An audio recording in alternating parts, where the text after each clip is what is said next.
If you're wondering whether it's time to swap your accounting software for an ERP, then this video is for you. So if you have been using Xero or QuickBooks or MYOB or anything like that, maybe you've used a few bolt-ons like Dext, ApprovalMax, there's lots of them out there, but things are starting to break, then reporting is a nightmare. Your team is manually stitching data together. Your board keeps asking questions that you can't answer fast enough. So today we'll cover what an ERP system actually is, how to spot the signs that your startup is ready for an upgrade, the risks and the benefits of switching to an ERP, and what I've seen work and fail in the real world. So my name is Alysha Randall. I'm a fractional CFO for Startups and Scaleups, and I also train new and aspiring CFOs in this space as well. I also wrote a book on this topic. So if you are a finance person working within a startup and scale up and you are a new or aspiring finance leader, then click subscribe. I do a weekly video on this topic. So the first thing that I wanted to talk about is what is an ERP system. So ERP stands for Enterprise Resource Planning. No one really says that. Everyone just says ERP. But you don't really need to worry about what each of the words mean. But basically, you want to think about it as a software system, essentially, that's all in one. So it has finance, inventory, operations, HR, reporting, everything, basically.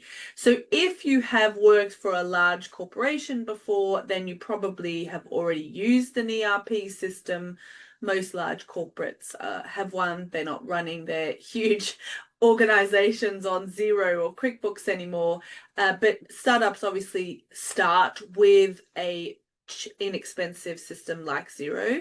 But at some point, you do need to upgrade.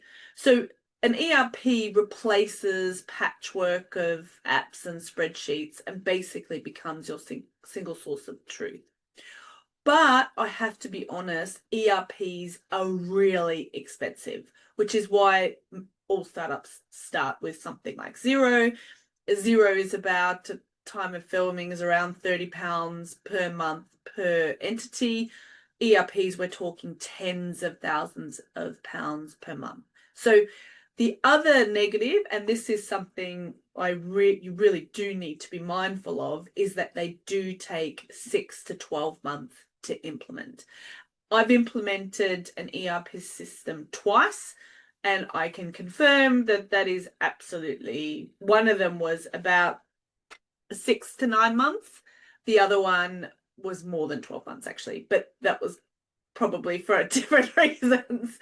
But they not only does it take a long time, but they also need serious internal resources to manage this change. So not just the finance team, but also the tech team.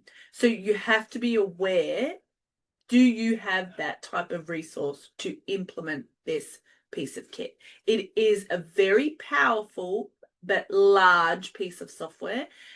It's incredibly flexible, which is amazing, but generally that flexibility means an enormous amount of planning needs to go into it. Otherwise it can go wrong. So you have to be mindful that you don't want to jump into this too early. And it's about knowing when it's worthwhile swapping accounting software for an ERP and doing it strategically. So some of the reasons or signs that an ERP system might be ready for you is that your reporting is a mess. So your accounting system was fine when the business was small, but now every month end feels like a spreadsheet circus. So you're exporting to Excel, anything to custom, variance analysis is really slow and clunky.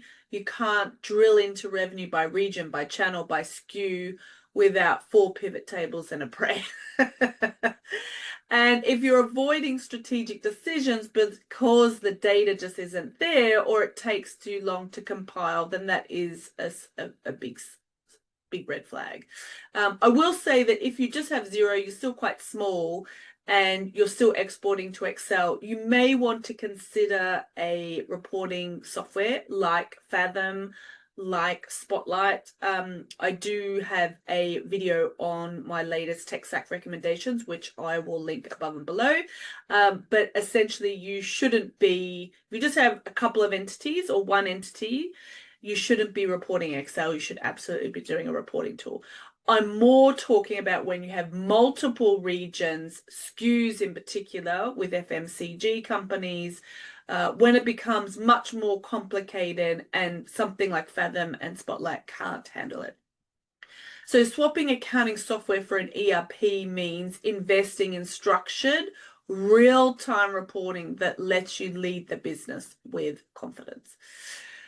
Another sign is that your data is all over the place. So this one can be huge, and that is siloed data. So your customer data, maybe that lives into Shopify, your financials are sitting in Xero, your inventory is in a WMS that doesn't link to Xero, or even worse, it's on a Google Sheet. Your warehouse is calling daily to confirm orders. If any of this sounds familiar, and when your data isn't integrated, it just slows everything down, mistakes really creep in, teams waste a huge amount of time reconciling numbers, and this is where an ERP can bring everything together. So if I think about the two times that I did an ERP implementation, in both times there was inventory. So I find with inventory-based businesses, I would encourage you to consider an ERP a bit quicker than, say, a SaaS business. So there's no more manual syncs if you have an ERP, no more broken formulas, just clean connected data across your business, especially after a merger or an acquisition or international expansion. This is really essential when you do really want to have an ERP.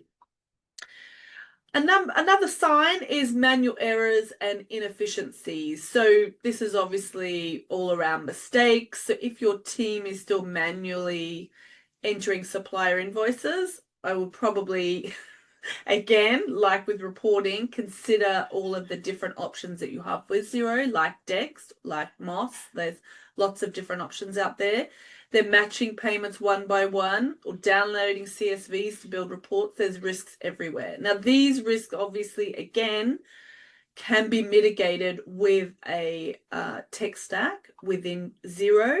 However, there are instances where it becomes too big for the systems that you're using, and therefore human error, delays, misalignment with the operational side of business. ERPs kind of automate all of this grunt work. So approvals, matching, consolidations, reporting by entity or department or product. You can do that kind of matrix reporting, which I really love. I currently work with an FMCG company. We're quite early stage. We're still using Xero, and trying to do that matrix reporting is almost impossible. We know we're going to have to upgrade to an ERP sooner or later. So an ERP doesn't eliminate that finance work, but it eliminates the waste. So your team can really focus on adding value and not just fixing problems. Number 4 is inventory management is out of control. As I mentioned, inventory, I think, is a big one with ERPs. So if you're in an inventory-based business, this one really is for you. So if you're using Xero plus an add-on like Unleashed, and you're still struggling to track stock across multiple warehouses, locations, or bundles, an ERP might be the move. So modern ERP systems often come with WMS features. So WMS, if you don't know, is a warehouse management system, and these save hours a week, they improve accuracy, they give you the ops and finance team the same view of the reality. So you have the operations team using the ERP system, your customer services using the ERP system, and finance. So everyone sees the same thing. And if stock issues are costing you margin or customer trust, then it might be time to take a serious look at an ERP. The 5th sign is if you're scaling and your systems aren't. So this is also a very common tipping point that I see. business is growing, you've launched in new markets, you're adding products, regulation is getting tighter, and you've got multiple currencies, multiple entities, multiple business lines, and then suddenly Xero just can't keep up. So Xero does have a volume, there is a volume maximum. So if you're transaction heavy, you also may find that Xero is maxed out just from pure transaction numbers. So ERPs are built for scale, and they allow for market segmentation, which is amazing. Matrix reporting, as I said, this is the bit that I love the most about an ERP. Consolidation across multiple entities. Again, you can already do this with lighter touch systems like Fathom, but it's another benefit of an ERP. Audit-friendly compliant workflows, which is also really important with operations. And if your growth is being held back by tooling, then unfortunately you are already paying the price for not upgrading. So what do you need to know before you switch? So before you rush out to implement an ERP, there are a few things that you need to consider. These projects need a strong internal lead. So I would generally say that you probably do need to hire a project manager with an implementation company that will help you implement the ERP, but you will also want someone who's leading the project internally, and you want them to be quite senior. So even if it's a CTO, a CFO, or next level down, I wouldn't make it someone more junior. You need someone that can influence the business and encourage people to spend the time on this project. You want to choose an ERP based on your industry. So whether that's NetSuite or SAP, there are lots out there. So do your due diligence, meet them like you would do a tender for any software. You need to spend the time to work out which one suits your business the most. You want to budget both time and people, not just money. So as I said at the beginning, an ERP can cost you tens of thousands of pounds per year. The implementation is probably going to cost you about £20,000 plus to do the work, but then you also need the people inside the business. So if your CTO, for example, and a couple of the systems people already have a massive project in year, forget about it. You need the ERP to be the following year. Same with finance. If you have a huge project within finance in year, and you want to implement an ERP, again, you may need to wait. So you do need to make sure that people have this as their main job, ultimately, apart from the day-to-day. This is really key, and this is where one of the first migrations that I did went wrong, and it was, unfortunately, the data wasn't as clean as it should have been before migrating, particularly the warehouse data. And this is a mistake that we made. So I would strongly suggest that you clean your data before migrating. The software is only going to make your unclean data worse once it's migrated. So make sure it's super clean, financial, stock, everything. And then get very clear on your goals. So what does success look like post-implementation? What do you want out of the system? And the reason why I say that is when you're sitting down with your person that's going to help you implement it, your third party, they are going to ask you so many questions about what you want to get out of it. What reports do you want to look? How do you want this to look like? What do you want this to look like? There are so many questions. It's like probably 100, because as I said, ERPs 100 plus. Because I said ERPs are really flexible, which is great because you can do lots of stuff. But you need to work out how you want it to be implemented. And so therefore you have to be prepared to design that. It's like if you're doing a renovation at home, say you're putting in an extension. The common complaint I get from people who are doing that is, oh my God, there's so many decisions I have to make. Like, what color do I want the doors to be? And what knobs do I want it to be? And do I want it to be a tap to open up a door? Or do I want it to be pulley? And what light bulbs do I want? And, you know, you've probably heard that yourself or said it yourself. An ERP is the same. There are so many questions that you have to ask and so many decisions that you have to make. So the right ERP can really transform your operations, but only if it's scoped and implemented properly. So if you want to become a confident and skilled finance leader in the next 12 months, here is your roadmap. 3 steps. The first one is to subscribe to this channel for weekly practical videos like this.